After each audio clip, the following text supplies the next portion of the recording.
All right, welcome to the Zeal Show, episode 47, where all the shows are unscripted, unfiltered, and uncensored. The only line that is scripted is the line that I'm saying. So, as you know, on Thursdays, I usually have a lot of very important guests. Guests that, let me just make one short. Yeah, guests that actually were in the trenches. They have done the hard work to contribute to the fintech space, crypto space, and so on. So today we have one of those guests, and I'm very happy to actually have her on. But just before we go on, I have a few messages I'd like to share. Uh, I am having TikTok on as well, and then TikTok is actually giving me the most obstacles right now, but it's okay. I have enough experience. So I just want to go to the Linktree link. Okay. So a few messages. Hope you guys can join me and subscribe to the weekly newsletter. This newsletter we only had it for 1 month and we already have over 630, I think 630 subscribers. So I thank all the subscribers for supporting me on this. We're trying to get the word out on people that worked hard in the industry, fintech and crypto, to be there, and also my to be in this show, and also my opinions about what's going on in the macro environment. I have it all in the news. And also join the Zeall Show community, which is on X right now. Once the community grows, I might shift it over to Telegram. Okay, so actually I'll just have it short because I have a lot to talk about with the guests. Let me just make sure, because I'm the only person here. I'm the sound engineer. I just need to make sure that everything works at the same time now. Let me bring her on. Just 1 second. Because it's actually TikTok that's making it a little bit difficult. Great, she's on.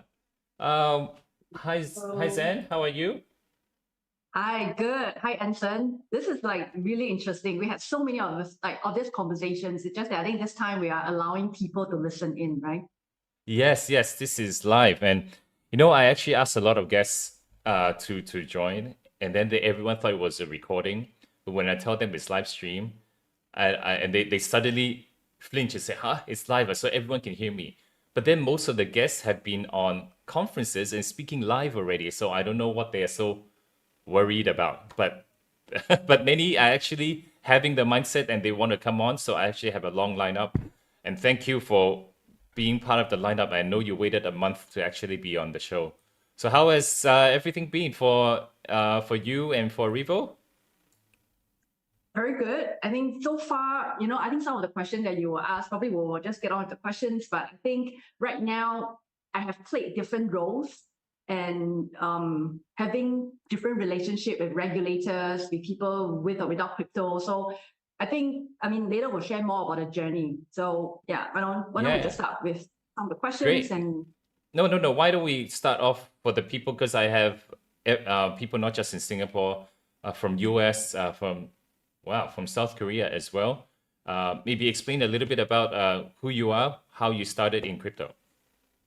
Sure. So I started in crypto. The first time, actually, someone who asked me to do a startup in crypto was December 2013.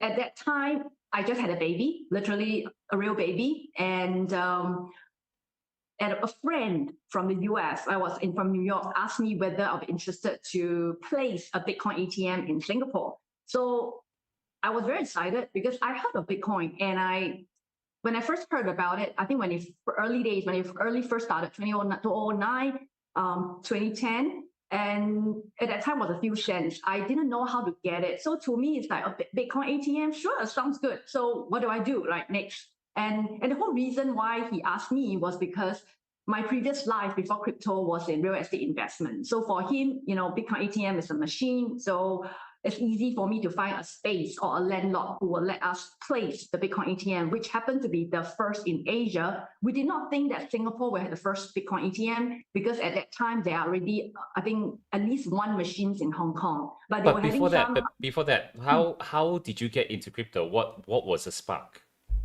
What was a spark? I first read about it in a magazine because I'm always constantly reading, very, very curious, especially as a professional landlord, right? As a real estate investor. So I was reading about Bitcoin, and that was really the first time I heard about it. Didn't think too much, but what really caught my attention was the word ledger, because ledger is actually an accounting word. Yeah, it's actually an accounting word. So it feels like I understand this, I know what this is. And when I read about it, it actually really attracted me. I didn't question too much, and I just feels like this will be a game changer. I remember when I first heard it. So I wanted to buy some Bitcoin, but I don't know how and where I could get it.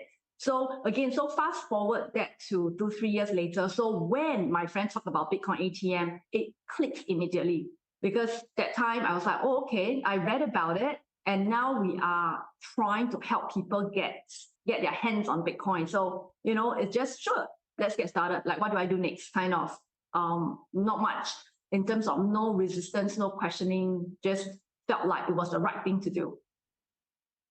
Wow. Wow. Okay. Great. So, but what was there like it was from the innovation side that you wanted just to see Bitcoin, or was it something in the markets that affect the thing? Yeah. Sure. I think it was really it's really trying to be one of the first to do something that makes sense. And obviously when because just before digital asset or just before crypto, I was working for GIC as in the real estate department, investing in and managing real estate. So of course, from that, and also with my training in accounting, it looked like I would be the last person to jump into an opportunity like this, right? But my life have always been very entrepreneurial, meaning that I remember going for a C-suite interview, and the CEO didn't. That was many years back. Didn't hired me because one of the issue was he said you were great, everything ticked the boxes, but you were too entrepreneur for a CFO role. I remember that. And I was like, I didn't say anything in the interview to make you think that I'm very entrepreneurial, right? It's funny how people can get the vibe. So so back to your question, I have always in the lookout for something that make an impact. May it be a career or doing a project that excites you, right? So I think that probably also makes me a bit different from the rest of the auditor or accountant. Probably, I mean, because when I first got into Bitcoin, I had so many accounting friends, even technology friends as well, auditors friends coming up to me and say, you are a CPA, you're CFA, you might lose your license, your career will be ruined. It's like, they're like, no, you shouldn't do this at all. Yeah, so many. I remember being put aside. I could be in a food court or in a mall, and they'll say, hey, Zen, let me tell you something. And they'll put me aside. I heard you're doing this Bitcoin thing. Don't. So I was like, and I think it actually made me more excited about Bitcoin. The fact that, when you're doing certain things and everybody say, great, it's good, it's when I doubt myself. Maybe I am doing something that everybody see eye to eye and it doesn't excite me. Actually, it excites me that when you're doing something and you feel right, it feels right and everything looks like, it's going to be impactful or going to be a game changer. And when that time people say, don't do it, I push it ahead. I will be like, the more I want to do it. And probably that's why I never look back. Yeah. Wow. Okay. And we've been living and breathing crypto ever since. This is our 12 year, right? I think we was counting, this is our 12th year. I think we need to tell people why we put the word crypto queen for you. Okay, I think we need to give a context because I've been seeing it in magazines as well. So how did that come about? Okay, firstly, we need to talk about my daughter. My daughter knew that I was called Crypto Queen. And then she Googled and she's like, Mama, there is someone in the middle of the sea.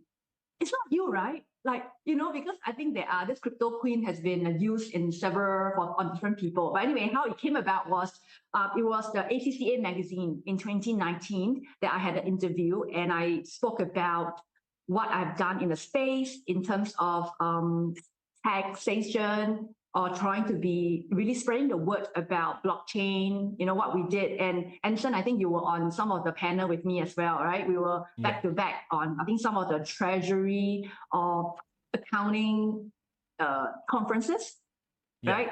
And I've also been. I mean, anyway. So they felt that for what I've done, they decided to call me Crypto Queen on the magazine when I was on the title of the magazine on the front page, and that's how I got caught that Crypto Queen name since then. Wow, wow. Yeah, and that has been the that's been the nickname ever since. Yeah, we've really been through a lot. Like watching you grow the startup, and not only that, all the roller coaster events that happen. We have also like police in front of your looking out on your ATM, and then For 2 now years. you're managing a fund. So for Revo, what is Revo and what are they actually doing? I think before even we talk about Revo, there are a lot of things that happened, I think, for the past 10 years that make me want to build a platform like Revo. I think a few things. I think earlier you mentioned about some of the when we're building our startup, how we were being questioned by some of the authority regulators, even have police. I think I have between 2 to 5 policemen outside my Yeah. office. Not for me. It's they wanted to talk to people who wanted to buy Bitcoin. It was not about, it's not about my business. It was really they wanted to reach out to people who wanted to buy and why are they buying, what triggered them to buy, and literally wanted to stop some of them from buying Bitcoin. And that's why they thought that the best place to be placed at in Singapore to be at is outside a Bitcoin ATM machine. Yeah.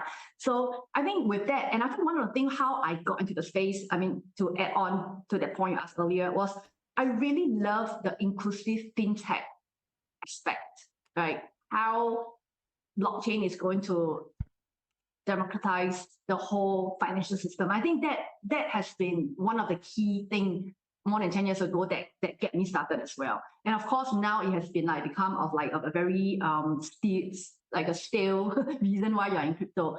But we also realized that I think when we're doing some project, me and Anson, we had this conversation. We might be too early talking about that, right? So we were talking about the underserved, underbanked in the past.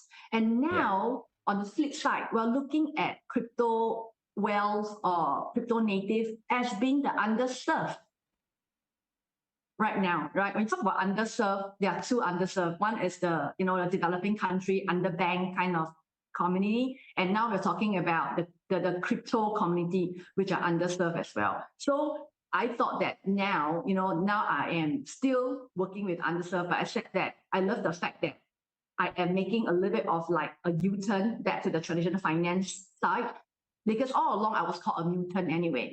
Depends on who I'm speaking to, what event I'm at. I will have different superpower, coming out in a sense, like how I speak about technology, how I speak about the change, same message but different language. So now, in a way, I was from traditional finance, totally immersed into the crypto scene, and now having one step back, being a mutant, have one leg in a traditional finance and one in the crypto world, coming back to realize that there is a huge gap for the underserved in terms of crypto and trying to build that bridge. And keeping in mind that later on, I will continue my path into the inclusive finance route, into really serving the underbanked back again. But it's a journey probably I have to take before I continue my blockchain crypto route. Yeah, But that's one. And the other one is, Revo, I know you was I mean inclusive finance trying to help the unbanked was something that we really wanted to push. But going through Revo is part of the journey you're saying to going towards that, right? Is that what you're trying to say? Yeah. And also, if you look at the underserved part, right, there are so many things that if you own crypto or your source of wealth is on crypto, I think that there are just a lot of things that you can't do, right? We can talk about that later if we have a few minutes on what happened to us when we actually deemed as crypto people and how it affects our personal life as well. I think that was one. And that's one. And the other side is that we have been talking about or asking people to buy Bitcoin, digital assets, for 10 years. And I realized that I need to have some leverage, meaning that probably you need to be in a situation of building a platform to make this voice louder and the process accelerated, is to really go into the private wealth side. So again, one leg in the private wealth, one leg still in crypto to accelerate that route. Yeah. So how do we link the private wealth into I mean, in terms of the affluent people, do they really see the demand in crypto, in Bitcoin? What's going on there right now? Sure. I think there are like 50 shades of gray, right? A lot of people were asking, oh, how about, what are the family officers looking for in digital asset, and what are they thinking? It is no longer a conversation between the TradFi and the crypto world. There are many, like I said, many shades of gray. There are people who, even a TradFi sense, there are people who are still on the fence, right? It's getting very crowded on the fence, and there are still a lot of people on the fence, and they are just waiting for whole digital asset to, doom and gloom, so that they can say, "I told you so." There are still people, but on the other hand, there are also people who start to see as a critical part of their portfolio and begin to allocate, and a lot of times they know Bitcoin and they know probably some of the major coins, but they have no idea the investment universe is so wide, right? So I think that is one exciting part that I actually love to share to some of these families, where you could invest in, where the developments, what are we talking about, starting from even the difference between L1, L2, what are we looking at in terms of what are the problems we're trying to solve, what are the various type of stablecoin project. And I think that is one thing that is got me very excited. It is not just about Bitcoin, right? Am I right? Like a lot of times people see the Bitcoin prices move up and down, and then they was like, how does it impact what you are doing? Obviously, it will impact. There's certain, but there are just so much other innovation that a lot of eyeballs or mass media are not talking about, or it is just spoken within the crypto community. I think AI is, for example, AI makes sense to a lot of people and they understand what it is. But for how the blockchain use cases or how blockchain is still going to change the world, a lot of this conversation, people do not understand, probably due to UX issue as well. But I think, again, that is one part that I think is underspoken. Yeah, I interviewed Luis Buenaventura the other just a few weeks ago. He was like saying we were basically frenemies because he was creating a well, now friends, of course. We're basically creating a blockchain remittance, right? So Singapore is a sending leg. He is in Philippines and receiving the funds. But he made one point very interesting. It was that, when we tell people to buy Bitcoin and the amount of Bitcoin that we gave people for coffee just to test it, he said it was very painful. Because back then, even when I gave a wedding gift to one of my friends, 0.168, this was 10 years ago, I gave 0.168 Bitcoin to him. Now that particular red packet is a lot of money. So back then we were trying to ask people to send a asset that is growing, but we actually want to keep it. And at the same time, we also know that Bitcoin is also sending, like it's very slow to actually send the money, but yet we were trying to the whole point was trying to make the ecosystem bigger, but there's so many conflicts between everything. Yeah, and I remember, I think the first day that I launched my Bitcoin ATM, I gave away about today's money, about $2 million. Oh, wow. I gave away because the self-esteem at the time, I don't remember. Do you remember that it was so low that you were so afraid that people do not know about Bitcoin? So we have a stacks and stacks of paper wallet, and we have money on the spot. So when you're at the ATM, we'll put in the money, put it in to the paper wallet and give it to you. That's what we are doing. Yeah. So there are a lot of stuff, right, that we look back. But anyway, I do have people who use the ATM machine, fully retired for many years, and then send me message to tell me how they know about Bitcoin through the ATM. But yeah, that's great. So basically, yeah, we help build the awareness for the past 10 years. But I also have a question for you. I know you've been going to Africa recently. What's your mission there? What have you been doing there? Sure. Actually, Africa has been on my mind for 3 decades.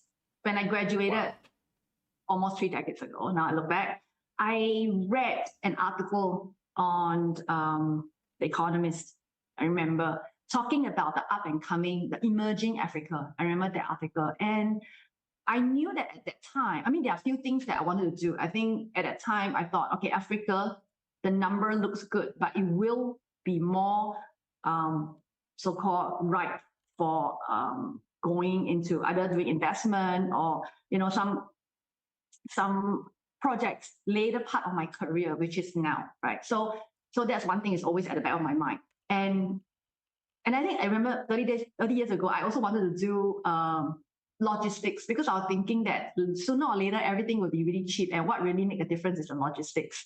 So there are a few things I wanted to do, even though I'm an accountant, yeah.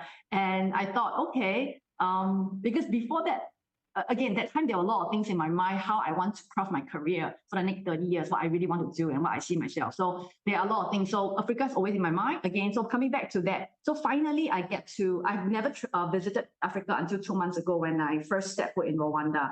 And when I was there, I was on the inclusive fintech panel as well. And I shared with them how, how inclusive fintech really got my attention for me to commit my later part of my career to be on, and how being in Africa makes all the sense. Their payment rails going to be blockchain based rather than the old rails, the older system that we have in all the developed country. So the fact that their whole entire payment system is going to be blockchain based makes sense for a lot of startups to either try out. Sandbox is kind of unnecessary when you can just hook onto the rail, experiment it, either for quick success or quick failure, but you keep experimenting, the POC will be fast. So I think in that aspect, I'm really excited of what's going to be ahead of the fintech blockchain space, digital asset side in the when you African arrive continent.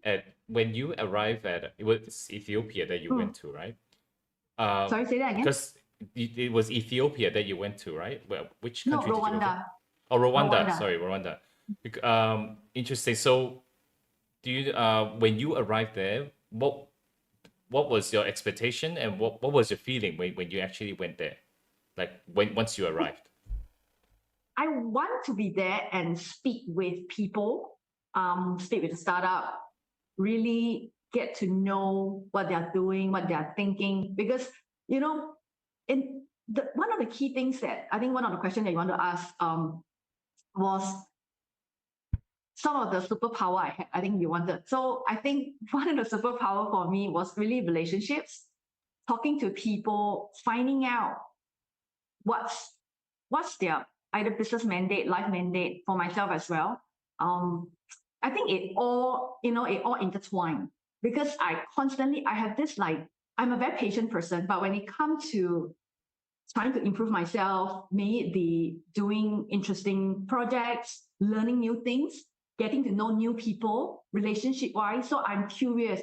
For me to be, when I'm in Africa, I want to know what they are doing, are they thinking, real information on the ground rather than reading mass media, knowing that there are a lot, manipulation and a lot of, I would say, in terms of, I don't want to just read from the mass media. I wanted to know firsthand what are people in Africa doing, what are the fintech doing, what fintech startup doing, what are the regulators thinking, and what they are thinking ahead. So to me, that was very important to be there myself in person. Interesting, because there's some policies things that I'm working with some of the regulators. Africa, some of the countries in Africa are actually quite advanced, right? And I'm actually leapfrogging many of the Western world and also in Singapore as well. Because right now in Singapore, we're only mostly focused on payments. They have a much larger mindset on how they can improve the infrastructure, like you said, right? In Africa. I just want to jump in on the slides. My first slide that I made for people to convince people to buy Bitcoin was, I think there were 3 parts. One part was actually on Africa. I spoke about M-Pesa at that time and why I think blockchain is going to be more powerful. I think that was my old slide. So I mentioned 1/3 of my slide on Africa. I remember having that picture of Africans and then I talk about gold. I talk about that second part. I talk about how Bitcoin is going to be digital gold. And I think the third part is about how Singapore is going to be a really solid fintech, the positioning of fintech hub would be so beneficial for Singapore. Yeah. So that was my first slide. I must go and dig out. That was 12 years old. 12 years. Wait. You mean when you went there to do the presentation, you use that slide? No, my first presentation in Singapore to tell people about why Bitcoin. One third of my slide was on Africa, on Wow. M-Pesa. Yeah.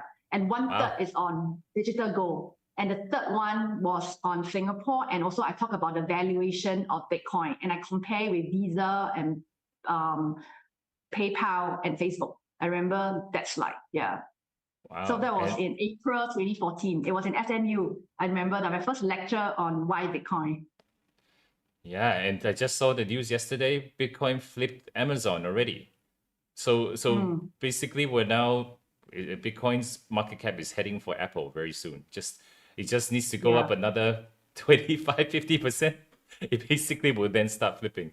But yeah, Bitcoin is now if people are talking about it, right? Not only people, governments are thinking about the strategic reserves, and I know Binance is trying to push all the different small companies, their countries to have a strategic Bitcoin reserve. I know they're doing a lot there.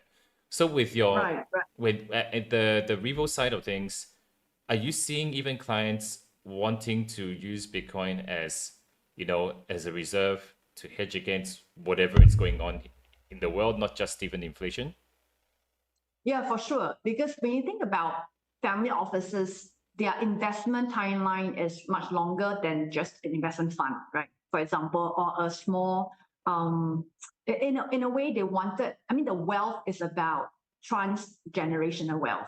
So with that, definitely when you, I mean, the message that actually I brought across the last few years was that Bitcoin is going to be the top 10 assets, and you have gold, you have Amazon stock, you have all the FANG stock, but you do not have Bitcoin, it just doesn't make sense. And a lot of times, some of the families are not allocating the space.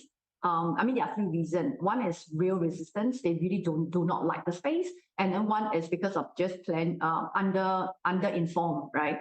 They are not they don't understand and do not seek to understand, right? So and the third group is that they understand that digital asset has a huge potential and is a critical part of the treasury, and they just ask questions to get to know more. So with that, I can definitely, I think, see a lot more question, and some are ready to allocate. The question is how much, and the question and how it's going to sit together with the rest of their asset class within their portfolio that they wanted to pass on to the next generation. But So why do you think there's still is the still quite a number of people that don't even want to talk about it? Because I'm still quite curious because you have governments already thinking to put into the reserves, they're treating it as gold. What do you think is in their mindset to think, I just don't want to talk about it at all? Like what's that thing missing, you think? okay, I think part of it could be just human nature. They might have been very negative earlier on, and they wanted to be maybe proved to be right. It's hard to say. I think it's sometimes because right now, at one point when we speak with people, most of the time they are either negative or neutral. And now there are so many families asking questions and wanted to allocate a space. The conversation with the naysayer is getting less and less on my side. So I feel that maybe families of financial professional, if they are having a resistance, I think it's really because they don't know enough. And I think that not knowing enough is causing the negativity in their mind. And especially they, still dwelling at, oh, how do you evaluate? How do you put a valuation? How do you do due diligence? A lot of all these questions from the traditional finance side that are great questions. And I think all this has been answered, right, for many years now. But I think they are kind of stuck in that phase, and by not knowing more, they will continue to be in the spot. They're not even on the fence. Yeah, like I said, there are some people who just still rejecting, but that number or the percentage is getting way less. I mean, I rarely had that conversation now. Wow. Okay. Yeah. The interesting. Yeah. So basically, everything is growing. The message that we try to push out is now we're now reaping, the things that we sowed now, because now people are getting much more interested in crypto and Bitcoin. But I know you Yeah. also have been just traveling around Asia. In terms of Mhm. sentiment, what are you seeing in Asia right now? In Asia, I think one of the key differences, because I also traveled to Europe and US as well, I think one of the key differences among the family offices is that the wealth creator are still managing that family office because the wealth generated are still quite new versus some of the family offices in Europe that are in the maybe the 6, 7, or even 10 generations, right? So for them, their investment mandate are a lot more conservative because they really just wanted to keep the principal, and it's like 80-20, maybe 80% in fixed income, 20% in equity, kind of the capital preservation is one of the key mandates. Whereas in Asia, the person who took the risk, the entrepreneur of the family, is still around, right? And it's still because the wealth is recently generated. And with that, when you speak to the family offices or family wealth, they understand being open-minded. They understand risk-taking. They understand volatility, especially in a new area. They don't maybe may or may not deem it as asset class yet. But I think with that, they are more open to hear or ask questions, to seek to understand. So I think that is, and that conversation has been happening. And across Asia, I would say, in terms of Thailand, open-minded, ask a really good question. A lot of families actually already own digital assets. That's Oh, one. And yeah, and in Taiwan, I was in a conversation actually, father and son. The father is 70-year-old. The son is around maybe late 40s. And the whole time I was talking to the son, thinking that he is the one that will have all the questions for me to answer. And it turns out that at the end of the conversation, the father, the 70-year-old, the entrepreneur of the family, is the one who's saying, "Great, I got my question answered. Let's do it, right? Let's allocate." And whereas the son is the one who's resisting because to him the volatility might not fit well with him, And it's interesting that I judged wrongly, thinking again, like the father. So we do have entrepreneur in their 70s allocating and embracing the whole digital asset scene. wow. So the whole okay, so I can understand that Asia is much more forward thinking because the one leading is usually the son, and they're actually more entrepreneurial, whereas like you in Europe they're much more set, like they have to follow the guidelines, they have to hold the shield to protect the wealth. Mhm. Ah, interesting. But do Yeah. you see, in terms of any particular country that other than Singapore being the Singapore is it still, you think, mostly on the payment side, but or do you see the actual wealth growing for wealth management in crypto in Singapore itself? Yes, actually, I have families telling me that they don't really have to leave Singapore to meet various fund managers or crypto companies because they come to Singapore. I think one thing that is a bit different in Singapore compared to other countries is we are a lot more diverse in terms of we have other countries' family setting up family offices in Singapore. Most of the Oh, family offices, they either from Singapore or they're from various parts of the world. Right? I have like I've spoken to Korean family setting up family offices in Singapore. They're from Thailand, some of them are from Taiwan. So they're from different parts. Whereas when I travel to other parts in Southeast Asia, or like say Thailand, most of their family offices are Thai family offices, or in Taiwan, most of them are Taiwan family offices or Hong Kong, right? So I think the fact that we're in Singapore is quite fortunate because of the variety of investor that we have with different kind of mandate, different kind of level of understanding. All the fund managers also come in here as well to either talk about their products. And anyway, it's a very fertile soil. I'll put it for the ecosystem. wow. Okay. So from the money standpoint, we've been talking about it, but in terms of now, I know it will be a little bit dry, but I think we need to talk about it, is the regulation side. Are you facing a lot of obstacles in terms of challenges, even talking to Singapore side, or are you expanding to other regions right now? I think regulations. There's so much thing to talk about. Right. Oh, Yeah, let me see. I think you point out of one point about the developing countries are more open to embracing a new way of regulating digital assets.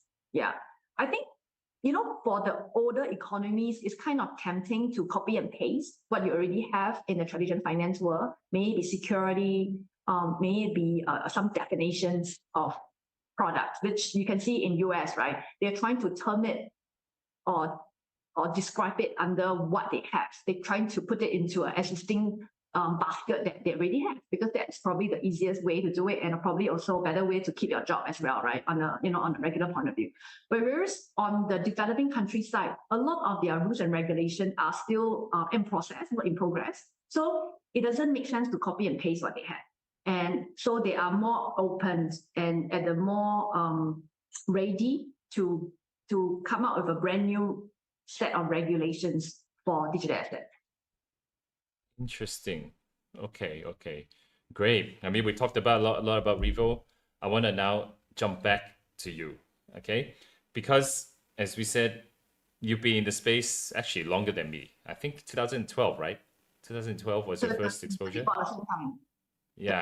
2013. I think I read about it early on, but I didn't do anything. I just know of Bitcoin, but I think the real time that we both jumped into the whole scene was this December 2013, but I actually launched my startup February. The ATM was launched February 2014.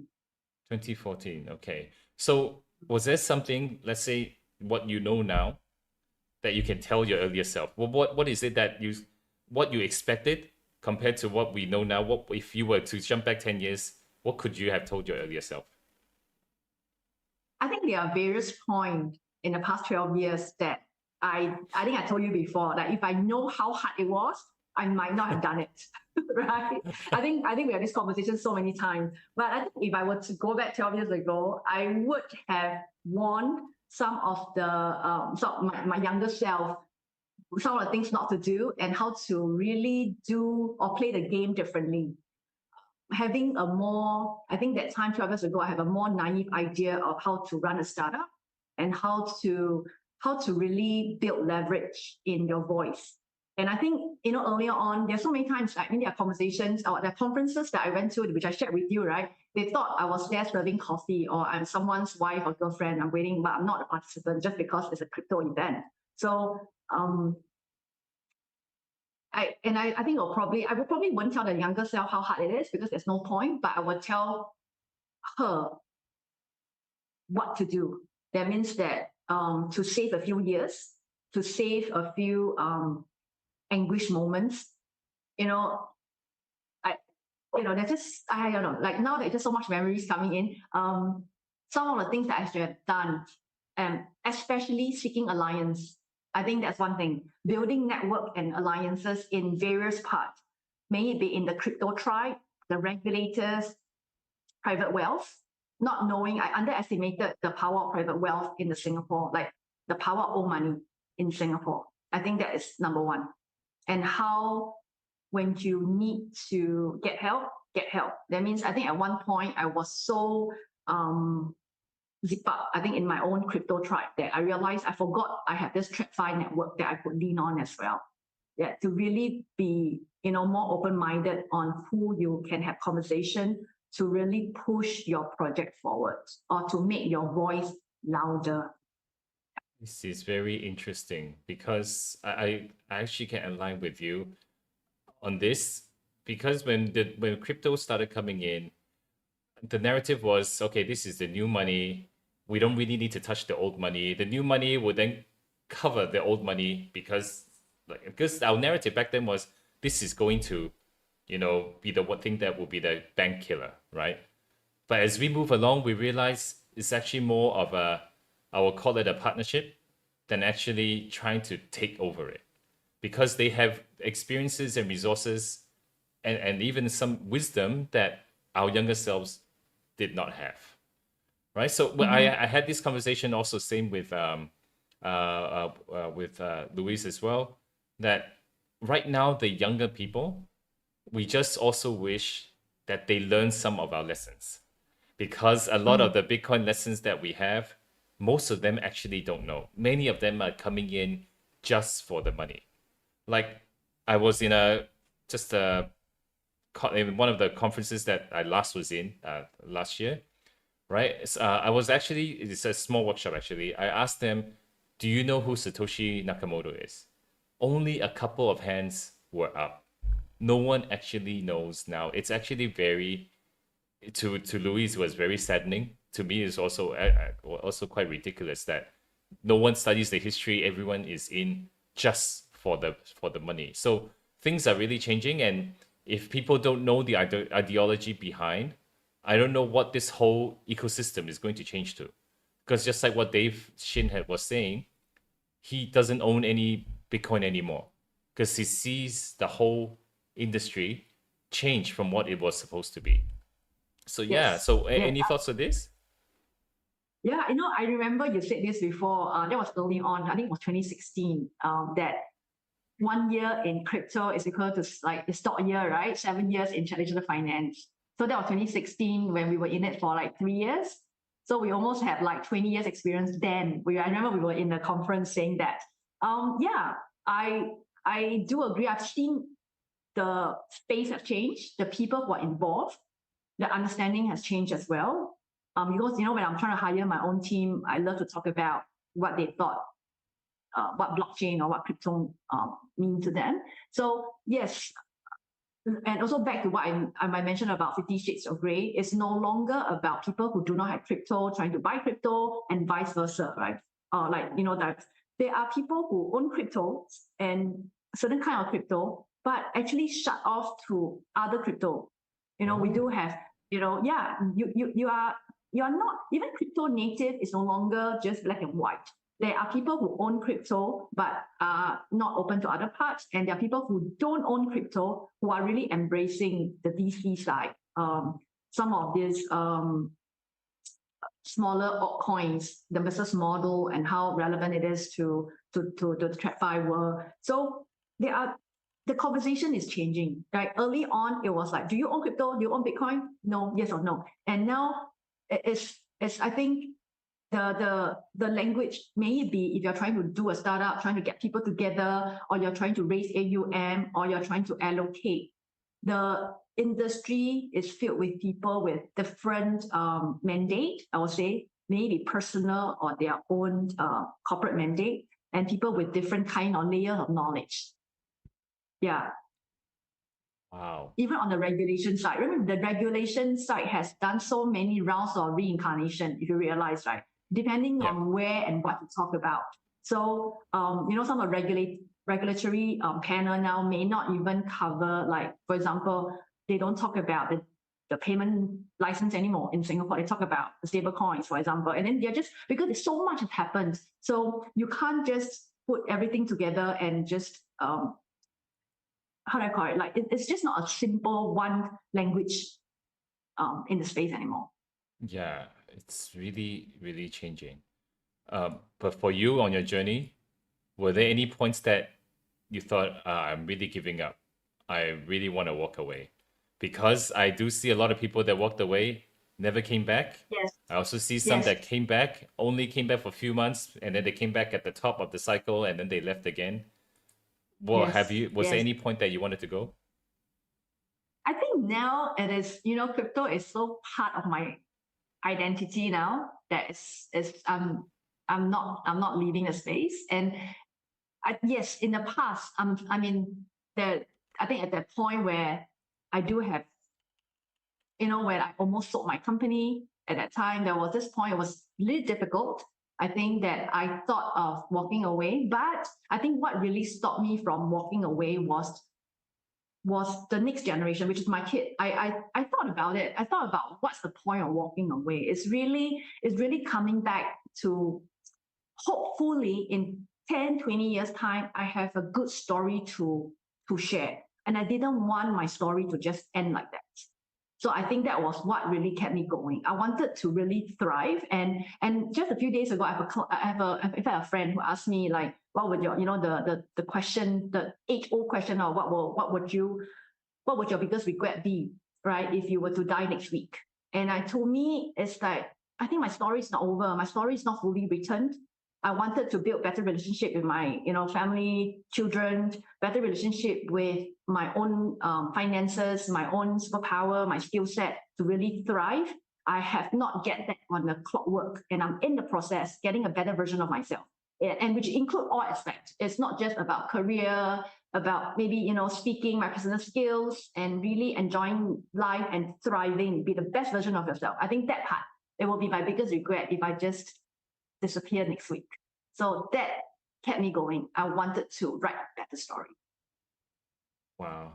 Yeah, me, it's quite similar. I had one point that I actually, yes, as some of you know, I actually stepped down from the association for a while. I thought I could, just take a break and then it was COVID during that time, right? But I quickly realized that my perceived value of what people want me to be in this space is in policy, is somehow it went into compliance, but somehow want to be the pillar of support for the industry in Singapore. And then I also, same thing, I looked at my kids, I'm like, I also want to tell them a better story. There's no point leaving. I'm already living and breathing this. If I need to go into another industry, I need to start from zero. I don't even have a previous industry to go to, like yourself. So I have nowhere to go to too. Actually, one of the things that now I recall that you talked about, what another thing that kept me going was, I remember when I was doing the Bitcoin OTC, because I also set up, I think, one of the first OTC in Asia. I do have a client who bought over 1,000 Bitcoin from me. And there was a sudden, I think he suddenly disappeared.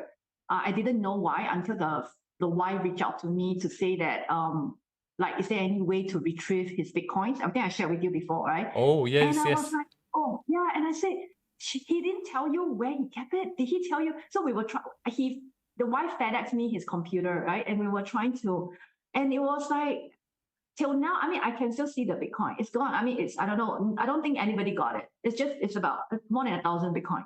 And I think I felt I was really affected by the episode. And I think one of the things that also kept me going is because we have learned so much about how to, of course, be a good investor in the space, what are the safety things that you need to know, what not to do and what to do. And I thought that it's a pity if I just left and not pass it on, right, to the bigger community, people who are wanting to get into the space. And I think, yeah, that's one thing that I hope to, how do I call it, like benefit more people, like to really share what we have learned. Yeah, I hope one day, maybe 50s from now, there's a museum of the crypto OGs. Yeah, our faces will be there. Who are the ones that I actually still have started it, my, right? I, But I am looking at history, but I still have my ATM around. I still have it somewhere. well, keep it. We never know. Things may change. Things definitely are changing big time, right? Actually, let's speak about that. We've seen how when Trump became part of the new administration, and now SEC is by Atkins. He just got in. He's changing a lot in trying to get crypto even more mainstream, trying to reform how compliance is done from the AML standpoint, banking regulations, and so on. What are your thoughts on this, even from a wealth side or from other things that you're doing? I think it's great. I mean, the fact that now life is much easier, right? The fact that when things are changing, it makes what you want to do and the mandate that you have easier. If you recall, sometimes I forgot how much time I spent um, dealing with friction in the space. If I'll spend a few days trying to get back right to MAS about why is my account shut down, and Yeah, yeah, like trying to, when the police wanted me to help on some of the scam, or they don't know what to do, and then they will talk to me for 8 hours. I have to be in like in a police station for 8 hours, and I have to get someone to pick up my kids. So there are a lot of time wasted in a way, because of the frictional space.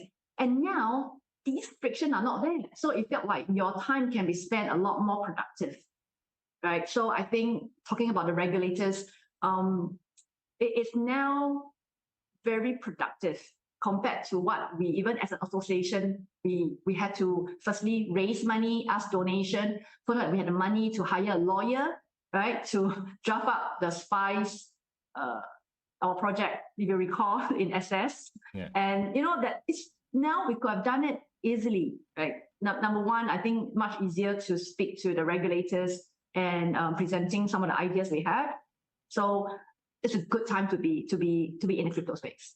Yep. Yeah, and the association that we built together has grown so much that we are, we have new people to actually help out, like the compliance action task force where all the compliance officers are. That one is growing by itself. Now we also have the digital assets subcommittee. We call it Adams. That one's also growing as well. Yeah. So I'm happy wait, that both of yeah. I think a lot of people might not know what association we're talking about. It's SS, just in case, ACCESS. Thank you for the plug. So many blockchain association in the space, right? So it's SS, by the way. Great. The first one in Singapore. Yes. Yeah. Always just look at that one and just focus on that one. Okay. So yeah. So there's another point I want to bring to is we were talking a lot about your purpose, what you really want to do. I know Revo is part of that journey towards what you want to do.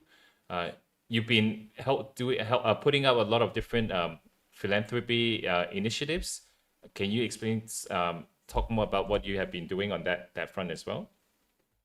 Sure. I think probably even 8-9 years ago, I do have friends working in the com chairs, for example, at that time. And I remember having conversation with them at Toastbox, telling them that it would be a wonderful idea to accept crypto as a form of donation. I think that, and I think we had a few follow-up conversation on how there will be at the accounting level, how would it be seen, and the valuation level.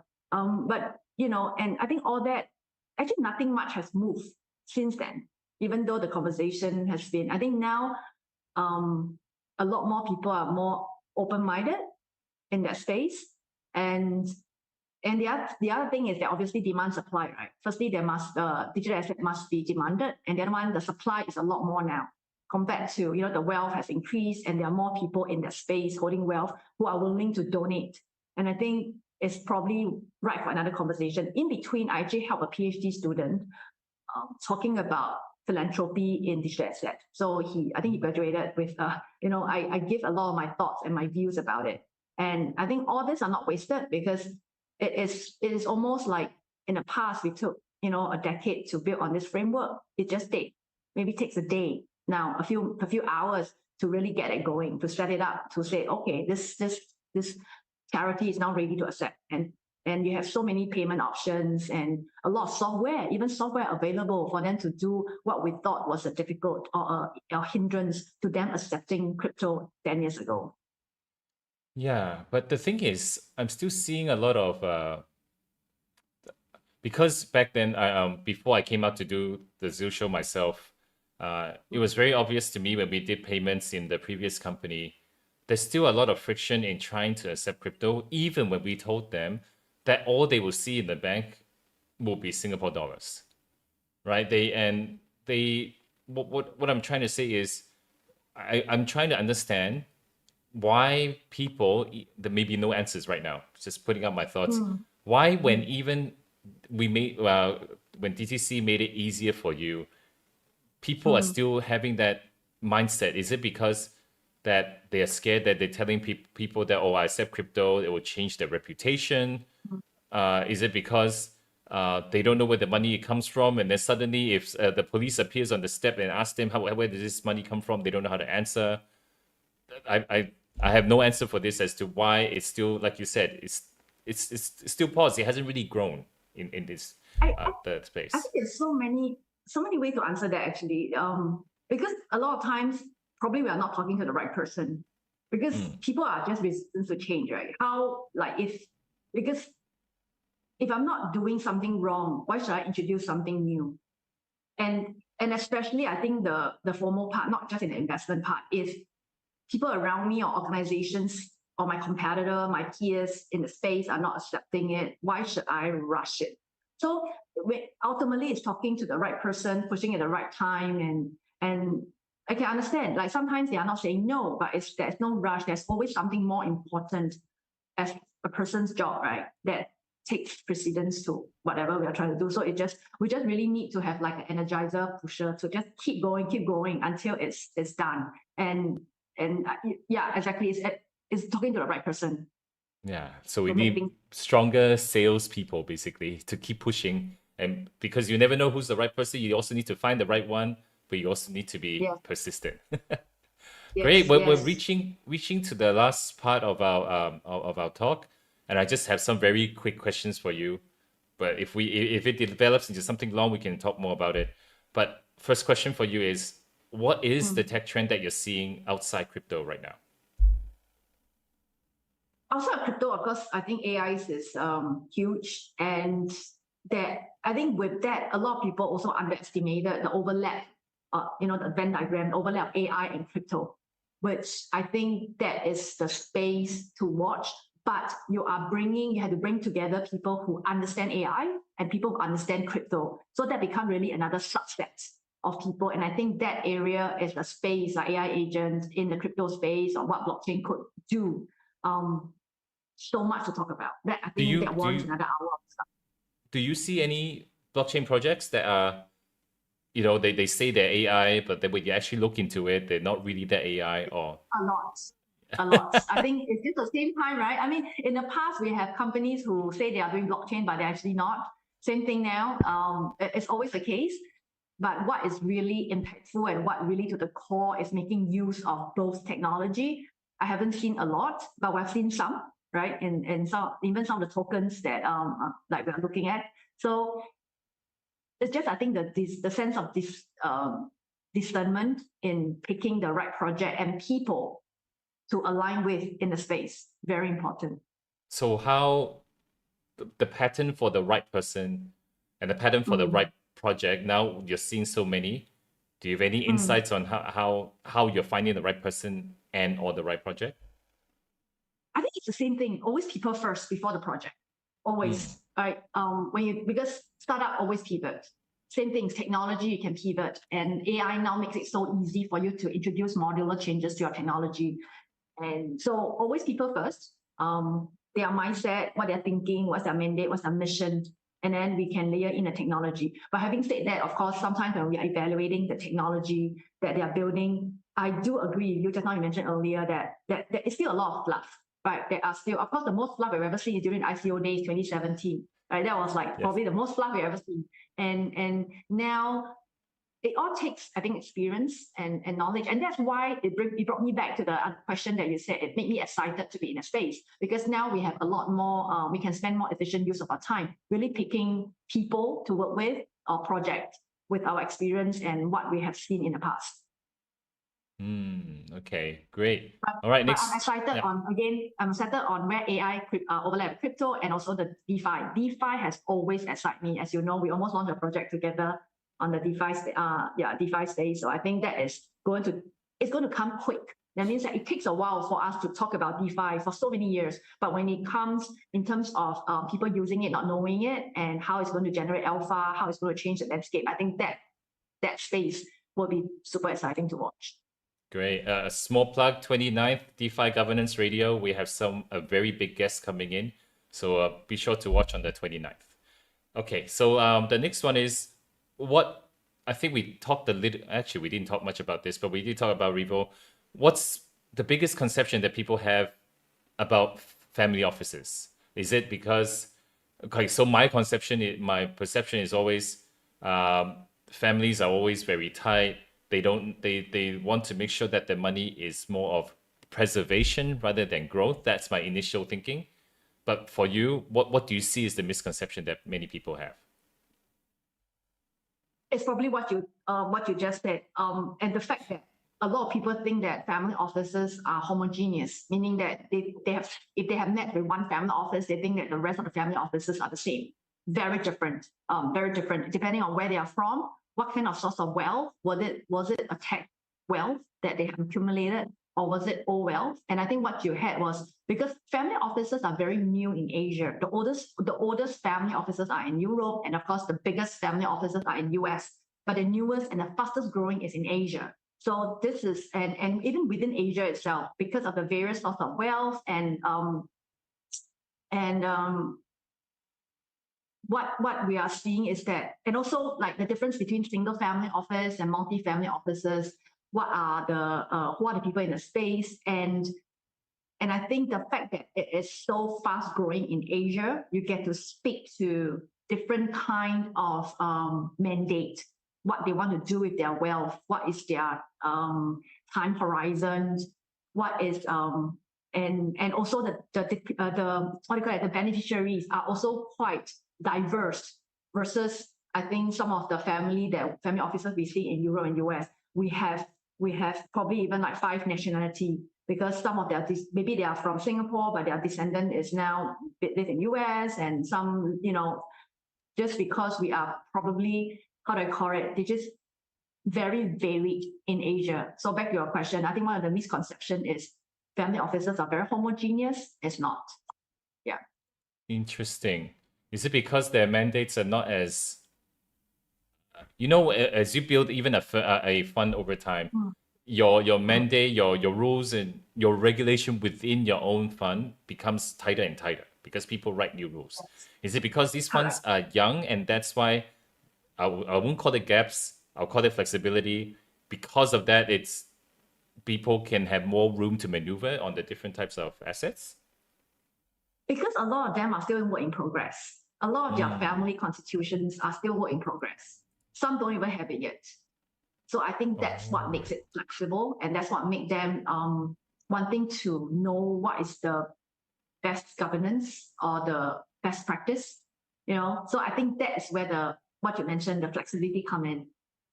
Interesting. So some at the, I will call it the discovery stage. Yes, they will have approvals from the regulators to have this fund, but I mean ultimately the actual investment mandate is not there and they're still trying to discover. Correct. They're not in the solid state yet. They are like still wobbly, still trying to build their their perception of best practice family offices. Okay, great. All right, I won't ask you the last question that I have. This is about your favorite part. We already talked about it, of the crypto scene, which is in DeFi. So basically, Zen, we talked about a lot today. Our personal journeys, your personal journey, what Revo is about. We also talked about your philanthropy and purpose in life and also in your career now. And what else excites you? And we talked about that, and that's in DeFi. So just for our audience now, the last part, from a angle as a mom or as a leader in the wealth management space in crypto, whatever angle you want to speak on, what is the good message that you want to tell the audience right now? A general message? Yes, it's just a general message for the audience that's still at the part of the show and at this part of the show. I think be excited. Be excited on what you have. I mean, again, depending on where you are, depending on what you're trying to achieve, either you're trying to get into the space, or you might be in a space for like more than a decade and trying to reinvent yourself and trying to see what else that excites you. It could be something in the space, or it could be a mixture of digital assets and something else. So I think continue to look at what excites you, because I think it's a pity. It's a pity at this moment to not continue to grow, like stay curious, read as much. I mean, we have this information overload right now, right? In terms of what even in crypto, sometimes when we are off for like 2 weeks, things happen, or in fact, when we sleep, things happen. Like you wake up and say, oh, holy, like what's going on in the space? And I think just stay excited. And I'm very excited about the space and stay, how do you call it? Like be curious. And I think that wherever you are, you will find a space for yourself and find your tribe. I think that is super important. Yeah, if you don't have a tribe yet, be your own best tribe first, and people will be attracted to you, and sooner or later you will be at the right place, right time. Yeah. Great, thank you, Zen. I even though we talked many times, just from this, I actually learned a lot, especially your journey into the philanthropy side, what the wealth management side, your experience now, and what people are thinking. Thank you so much. So, Zen, this is where we end the show. What we will do is next week we actually have another guest coming. I will have more details out soon. I am having a few more slots now for July. So for the ones that are actually seeing this, I'll cut it into clips. Please do come. I'm reaching out to some of you, and if basically those 2, 3 slots are gone, it's gone. Okay, and then we have to wait until August before we can speak again to the guests that are coming on the show. So thank you. So for next week, we will have on Tuesday the DeFi Governance Radio, and then on Wednesday you'll see some posts from Azentic. But for now, for the people in the US, have a great evening. In Asia, have a great day ahead. Thank you, Zen. Okay, see you. Thank you. Bye. Thank you. Bye.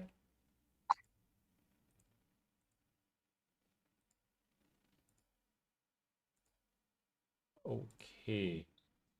Okay, all stopped. We're not live Hold now, on. nothing. We are ending stream. I'm just paranoid. Click everything off first.